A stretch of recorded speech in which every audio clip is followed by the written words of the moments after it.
All right, reaching out to somebody who hasn't gotten back to you before. Like, how do you deal with people? Let's say you've emailed them a year ago. It's your failed list, right? I don't know about you, but I've been able to make some revenue out of these things. How do you do it?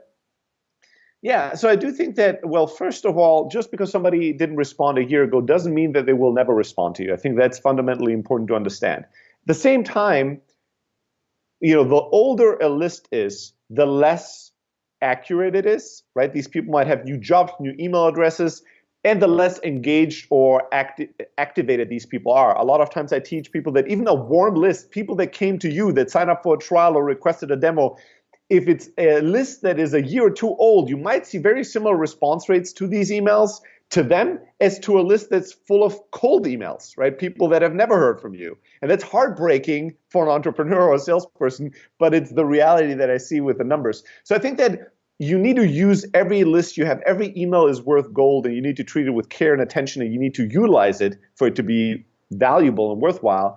I think that if a lead is older than a year, you need to approach it as if they've never heard of you. I would not recommend you referring back to old communications. Hey, you've not heard from me in a year, but I wanted to check in again.